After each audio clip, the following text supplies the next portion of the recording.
Welcome to Follow Me to the MROP, a podcast dedicated to the journey of the masculine soul and the transformative power of initiation. My name is Brian Mueller. I live in suburban Dayton, Ohio, and I made my rites at Pilgrim Park in Illinois in 2014. I'm your host, and in each episode of our show, I'll sit down with one man who has made his rites, and I'll invite him to tell his story. This won't be an abstract explanation or a theological lecture, just a real conversation about what it was like to cross that threshold at the rites and what changed afterwards. This podcast is truly a labor of love, inspired by my own transformative experience at the men's rites of passage and my ongoing commitment to the Illuman community.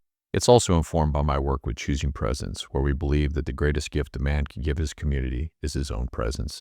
In a world of constant distraction, Choosing Presence provides the tools to help you stay grounded in the now. If you'd like an easy way to begin learning about the practice of presence, you can download the free Practicing Presence app at choosingpresence.org/app. And if you'd like to support the show, I invite you to learn more about me and my work as a poet at brianspoems.com.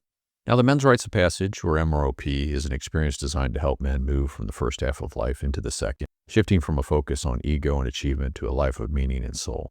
On this show, we just don't talk about the rites in theory. We talk to the men who have walked the path. Today, I'm joined by a man who has made his rites, and we're going to hear exactly what that journey looked like for him.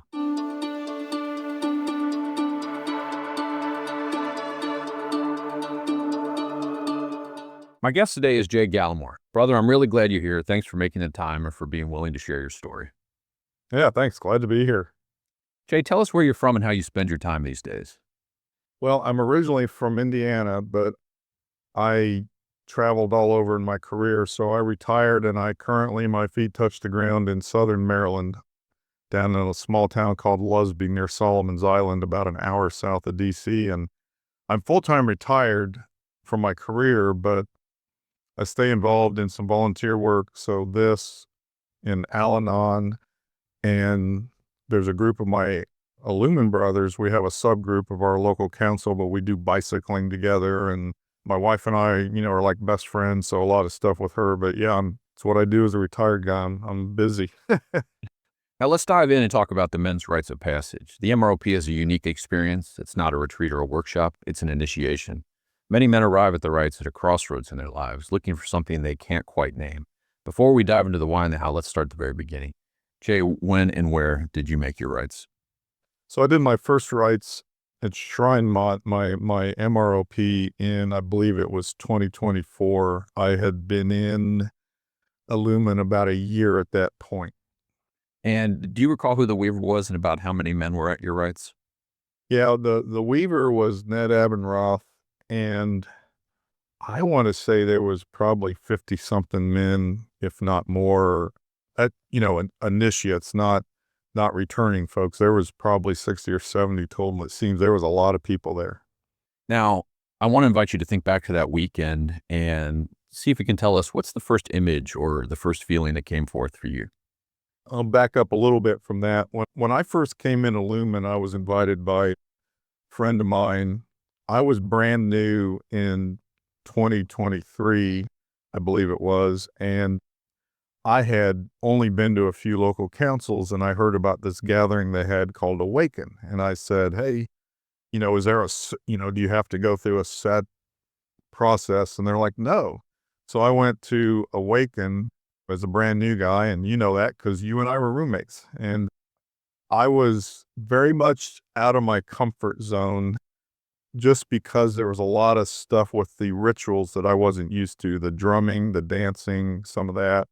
So I eventually, I quickly thought about it, got over it, and by the end of it, really embraced it. So here a year later, I kind of assumed there would be similar things. So I wasn't nervous, but I remember when I showed up to the MROP, I pulled in. If you've been to Shrine Mont, they have the big building, but there's a parking lot. They kind of direct you back there. They took my luggage, and I was like, well, this is interesting. And I parked, I came back, and I remember they kind of said, okay, they led you to the registration table, but they wanted you to be quiet. You get your ID and lanyard, then you start on a path. And it was just curious. I didn't, I was trying to keep a totally open mind, but I just remember walking on the path, and everything at Shrine Mont's uphill. But I remember I was hiking up through the woods, and there's like, oh, there's a body, and and you come up to different guys and they're doing different things like blessing you, saging you and stuff. But it was a real nice transition from the everyday world, the outside world, into kind of silence and starting to get into the sacred space in the container. It was just a nice transition. Could you tell us a story from that weekend? Maybe you had an encounter with another man, or there was some event or some ritual that was especially poignant for you. Is there something that you won't mind sharing? Yeah, I think, well, like I said, I tried to keep, as they say, beginner's mind. I really was open to all of this, but I'll tell you the one event that immediately comes to mind was they called it the Mirror Gauntlet at the time. And I I had a really good upbringing. My parents were together their whole lives. I don't have any father wounds that I'm aware of. I just had a really good upbringing. And so the Mirror Gauntlet was it was very emotional for me.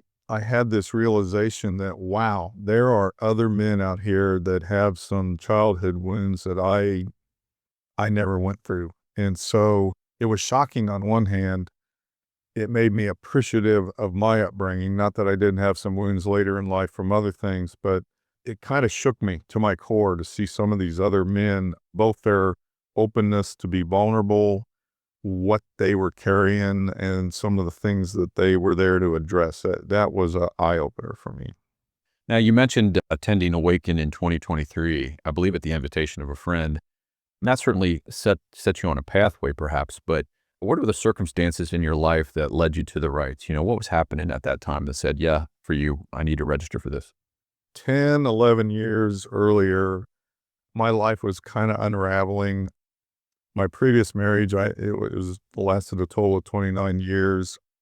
My mother-in-law was at the end of her life, and my wife was starting to circle back into addiction and alcoholism, and she was spending a lot of time trying to take care of her mom. I was coming to the end of my kind of second career, and I didn't realize it at the time, but PTSD was jumping up, and I went into a depression. My wife and I split up, and just all kinds of stuff on both of our lives unraveled. And I've always believed in God, but I count that as my beginning of my spiritual journey. So a year later, I got medical help and counseling, and I started to recover. But when I started coming out of that period, that's when I kind of began my spiritual journey. I had converted to Catholicism, so, kept going to Al-Anon. Church was a big part of my life.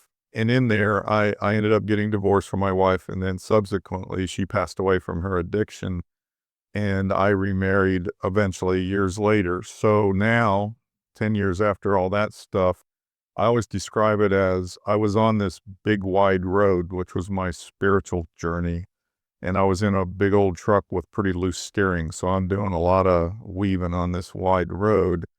And when a friend of mine invited me to Illuman, a lot of stuff seemed to click. I was familiar with Richard Rohr and some of his readings, especially Breathing Underwater from his approach to the 12 steps, but I didn't know about this other stuff. So I always described this as that was the point the road got narrower and the steering tightened up.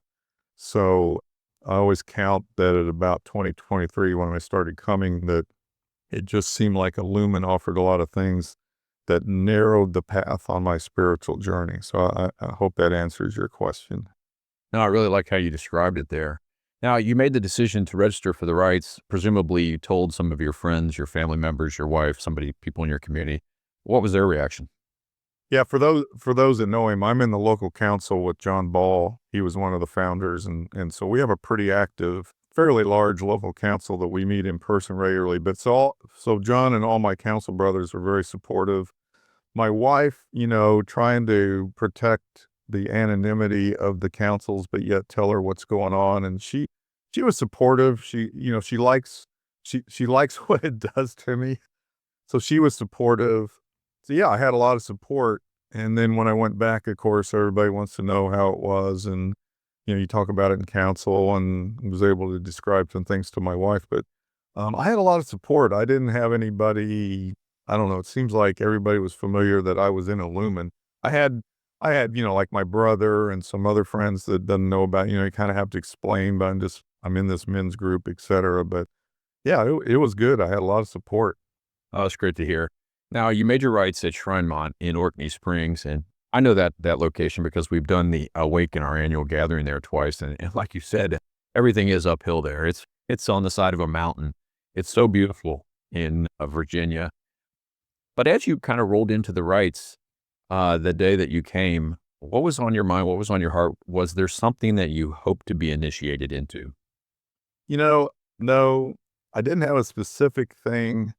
I was aware that, I had a couple things that were still lingering from some PTSD and from my divorce and subsequent death of my former spouse. What really surprised me was, and I would encourage anybody that's going or considering to do as I did, which is show up with a very open mind, was I didn't appreciate till I was there how effective the rituals are. And I tell people they're not a bunch of stuff that somebody just threw together and said, "Oh, let's hassle these guys." There's a lot of thought, as you know, and Ned did his graduate work on this, but it surprised me how the rituals would just evoke emotions. And sometimes, I've asked a couple times, what is the human capacity for tears and snot? Because you find, you get these things that come out, you cry and you're in a good, safe place. But it's surprising sometimes what pops out and what comes to the surface within you. And I think I speak for almost anybody that's been through that, from talking to them and everything. So yeah, it's just really draws things out. So I didn't have a specific thing, but I was a little surprised by some of the things that did end up boiling to the surface. Were you carrying any fear with you as you headed into the rites? No, like I said, when I went to Awaken the previous year, I was really out of my comfort zone, and I think I rode with another brother. I think if I had driven myself, I possibly would have left. And I had to sit there and think about, and you and I may have even talked about this, but I was like, why was I upset? No one did anything to me. No one was forcing me to do anything, but I was just out of sorts. I wasn't used to the ritual. I think some of it was the dancing and the drumming. But on the other side, I came to this realization, and I still describe it today, that every single person I met was the most genuine men I've ever been around. So no, I didn't really have any fear. I think I got over my being uncomfortable at Awaken. And once again, I just came into the MROP with an open mind, and I had a really good experience as far as, I didn't have anything I feared about it. I'm a retired military guy, so I've been through initiations and hazing. And so, if you're not going to hit me or something like that, I'm fine. But the rites still are a significant commitment in terms of it's parts of 5 days, it's 4 nights. Once you kind of enter into the process, you really go and you're going into that process with other men and you're asked to show up for your council or home group. You get through that experience. Presumably you do a lot of internal work, you bond with other men, but then the closing ritual come and it's time for you to leave and head home. How did you feel immediately as you drove away from Strymon? You know, and it's been with the other things I've been involved with. My subsequent, I went through the elders' rites, and then this year I helped with the elders' weave as a returning man. And even as a, even as coming back and supporting, I was physically and mentally exhausted. And like I said, I rode with another brother. He's an introvert. I am not. There was a lot of silence on the way home. He was a returning man at that, but I had journaled, but you never find enough time there to do all the journaling, because it seems like when it's time to go to bed, you need to go to bed. You're tired. But I think in the subsequent days, I did a lot of journaling of thoughts. And, even here we are in 2026, I still go back and look at that journal and think about things. And I've made some minor adjustments in my life and in my spiritual practices as I do after everything. So yeah, leaving, I was just tired, but I was quiet and I was very contemplative.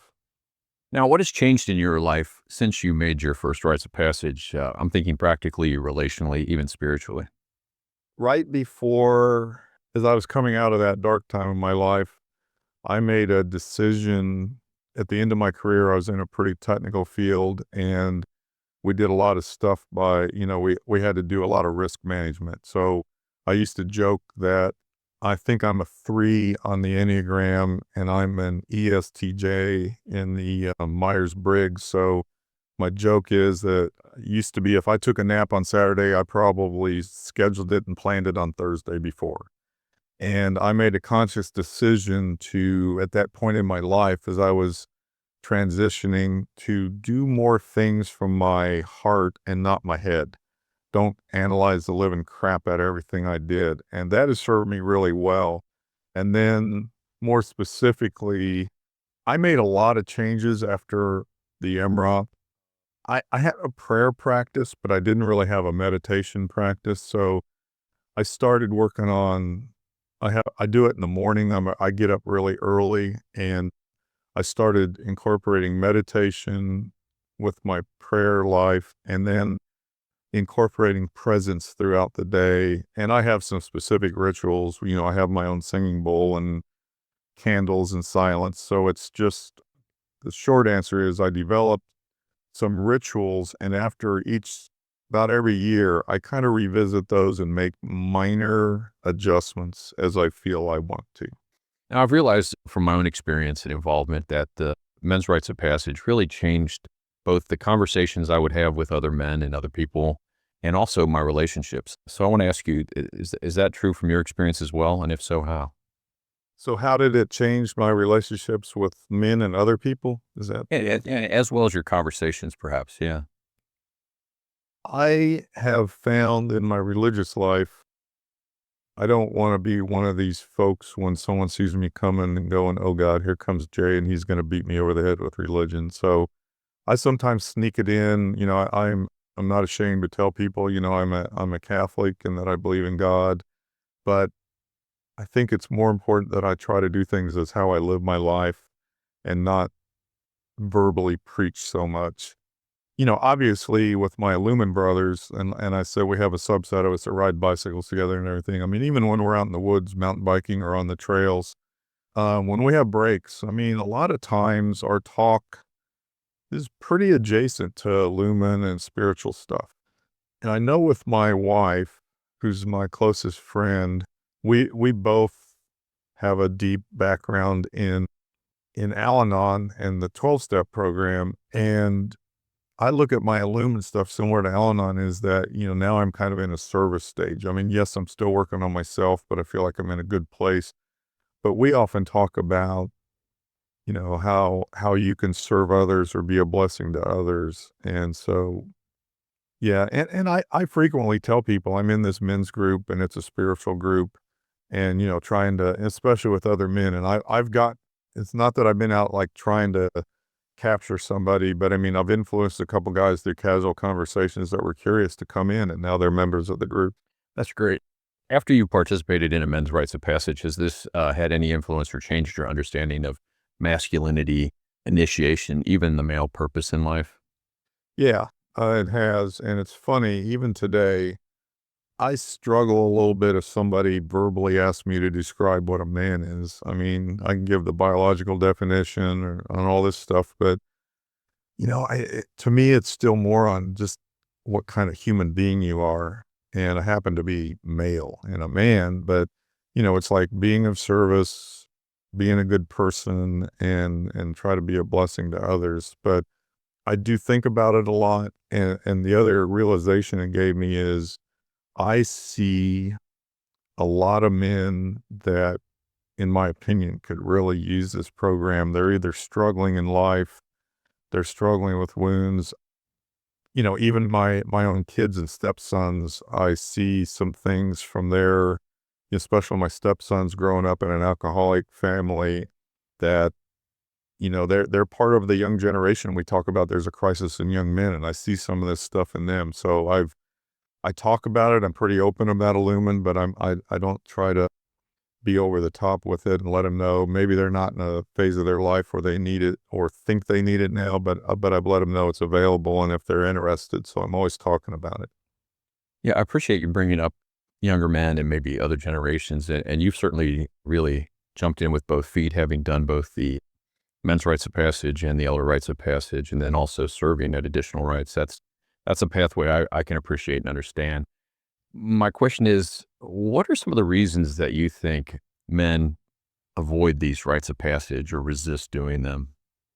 It's funny. I've been reading some Robert Bly lately, and he has categories he puts people in. But I think, to answer your question, I have mixed feelings about the term toxic masculinity, but I think it's some men that have these stereotypical views of what it means to be a man. And it's like some men that are adverse to getting counseling. It may show weakness, or they're afraid to be vulnerable in front of other men. And so, or there's, oh, you're some touchy-feely group that goes out and hugs trees and beats drums in the woods.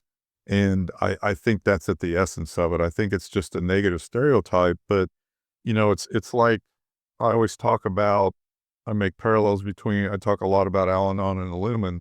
It also strikes me that a lot of the men that are already there, they've already recognized something and they took that step to get there. You see that in 12-step programs. You see this here.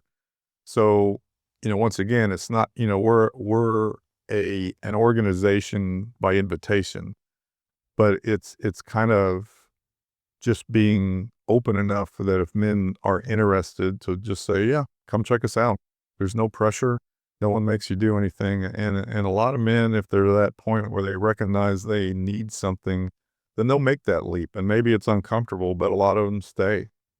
Now, as someone who's done both the men's rites of passage and the elder rites of passage, can I ask you to maybe compare and contrast those two events, especially for someone who's saying, I'm not sure, I'm maybe in my second half of life or even third half of life. I'm not sure which rites. I haven't participated in one and I'd like to do one. I think there's similarities and differences, as the elders' rites is a little more focused on the second half of life. And we just had the Elders Weave, which is a co-educational event, and it's the only one we have. And no, we're not going to open up the rest of Illumin to women right now. So, because some guys were adverse to that, but it was still very rich because it's not specifically on men. It's about that second half of life. You have less days in front of you than you have behind you. It's facing death and diminishments of your body and mind and how you're going to approach that. But there's also similarities. I would encourage anybody, though, regardless of how old you are or what stage of life you're in, to go through either one. I mean, the EROP, the elders' rights, are aimed roughly at people at 60 and older, but it's not a hard and fast rule. If you're in that age group and you've not been through either one, there's no rules about which one you go to. But I think the men's rights more focused on, it's a rites of passage where they specifically focus on some things about being men, identifying possibly some things that have wounded you and drawing those out. And you also get this wonderful connection with all these other men. I mean, I have guys from all over the world that I still stay in touch with and see when I come to these events. That was a real rich part of it. But I also know other men that have been through just the elder rites and haven't been through a men's rights, and I think it served them equally well. So I would also encourage people that if you're considering it, contact somebody.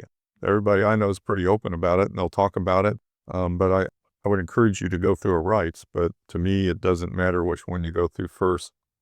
Yeah, and I would add that, at my rites of passage, there was a couple men in their 20s, but there was a man in my home group who was 89 years old at the time, and he seemed to get a whole lot out of that experience as well. So, and let me ask you too, that in terms of the elder rites, my understanding, and I have not been to an elder rites of passage, but that as you get into those later stages of life, the spiritual journey for men and women seems to kind of merge a little bit back onto the same path in some respects. Is that true?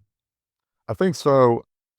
Richard Rohr writes a lot, talks in his book, Falling Upward, you build your personal container, and at some point you have a fall or more than one fall. It could be a death, a divorce, a severe illness with a child, something like that, that kind of makes you, it kind of shakes you. And then you start seeking this, why am I here? What's my meaning? I think naturally, as a lot of us get older, it's amazing. When I was at the Elder Rites this year, they talk about the 5 hard truths, and one of those is you're going to die. And some people were actually like almost surprised to hear that. It's like they either denied it or hadn't really thought about it. Not that we focus on it, But I think as you get older and you realize, you do have this certain wisdom and experiences, and, a lot of us have been through either divorce, death, things like that. I joke being in the military, I was around a lot of extreme workplace violence. So, I dealt with that in my career. And so I think it brings a certain amount of wisdom and experience that you may not have in your 20s, 30s, 40s. So yeah, it's different in that you come into an elder's rights with a little more life experience under your belt. But once again, they're both valuable to go through, slightly different focus, but there's a lot of similarities too. You become really deeply involved in just a short amount of time in Illumin. And, I want to make it clear to our listeners, not everybody that is within Illumin even goes to a rites of passage. Some men just participate in councils or local events, or some people go to the men's rites of passage and never get involved in a more deep way in leadership or anything like that. But you have become deeply involved. And I always think of this as community work. The more I've gotten into it, it's community organizing, but it's also very much an intentional community, meaning that we set forth an intention to be in community and to create community. But it requires a real expansiveness, at least personally in me, to remain in community, to lean into community, and to face those challenges of community. I'd like to hear what your perspective is as you become more and more involved and done more things within Illumin. But yeah, agree with everything you said. But one thing, I'm still guilty of as a quote typical male. Sometimes I gotta, I jump in and try to do everything to the maximum. I did that a little bit with Illumin, and I had to back out a little bit.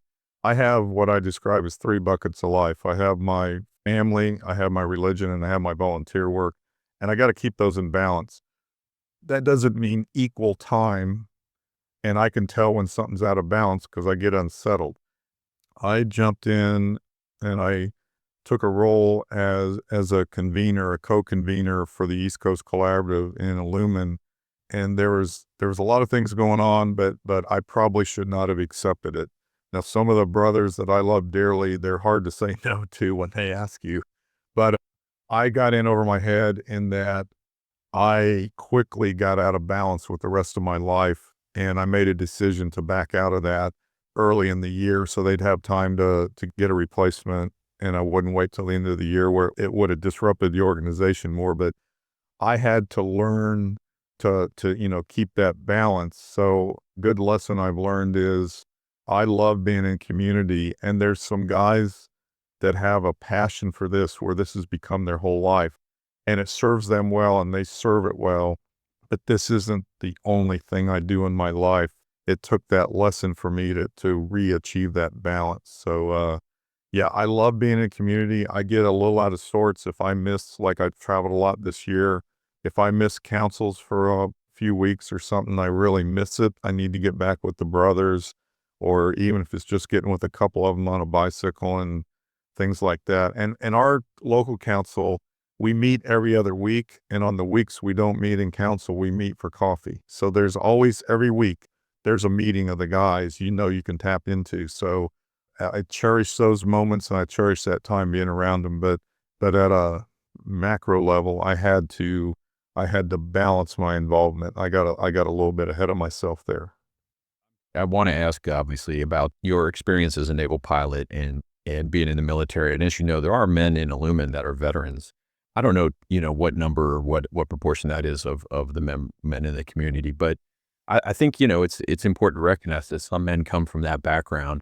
And I just want to know if you have anything you can say about being a member of the military and then being part of Illumin, and how those two things are compatible or simpatico.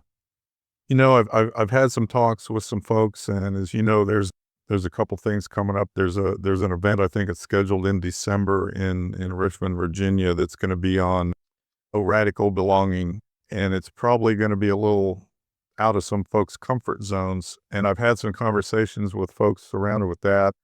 And last year, a couple of the more national level folks were asking about, military guys, first responders and stuff. And a lot of us have, a lot of that warrior energy. And that's not always, I think it's positive when it's balanced, but there's other guys that have totally different backgrounds that some of that can be off-putting. In fact, I think at Awaken this last year, that was the kind of the key subject. And there was a lot of guys that I understand were really, even though I thought it was handled well, were put off by that. So I think, and I've said this and I've communicated this to national leadership, I see some issues with the subject of radical belonging.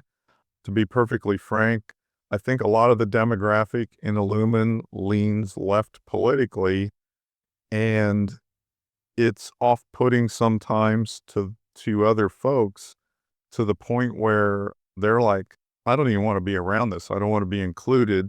And so it's almost like radical belonging if you think like we do. That message was identified this year at the national gathering. I don't know everything that's being done behind the scenes, but we need to talk about these things. And I had a really positive experience at the Elders Weave with some of the national leaders, and we did talk about them. And I felt like there was a little crack made in that subject. I think, frankly, there's a lot that could be done to make Illuman more attractive to first responders, police officers, military, things like that. So it's been a mixed bag. I'm pretty comfortable in my own skin, and I think I can handle it, but there's other folks that are frankly off-put by it. I hope that answers the question. No, I really appreciate your thoughts and your opinion and even your experience, dealing with these topics and subjects. I really only have one more question for you, Jay, and that is, what's next? Where do you go from here on your spiritual journey? We've got on the East Coast Collaborative, we're scheduled to have a men's Rites in September.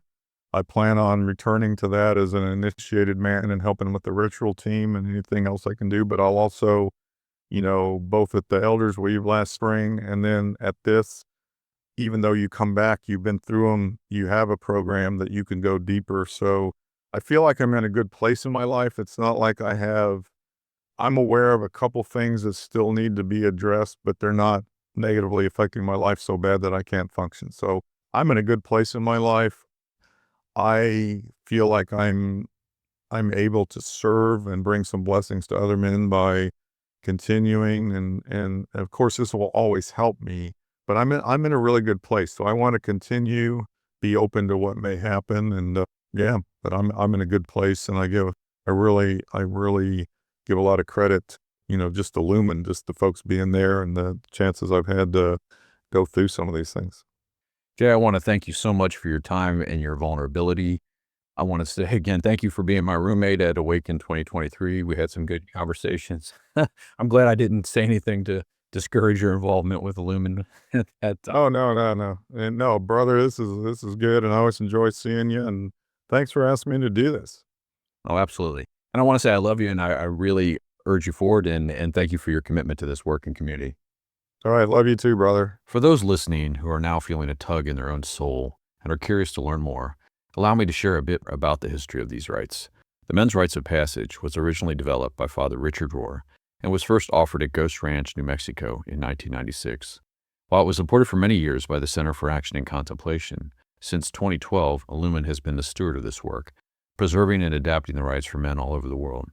To learn more about the history and the theology behind this work, I highly recommend reading Adam's Return by Richard Rohr. If you are ready to make your rites, you can find details and registration information at illumin.org/MROP or illumin.org/events. Finally, if you enjoyed this podcast, don't forget to share it with a friend. You can find all our episodes and subscribe in your favorite podcast app at MROPtalk.com. And you can visit me at brianspoems.com or brianmueller.com. Thank you for listening to Follow Me to the MROP. Until next time, brothers, stay present.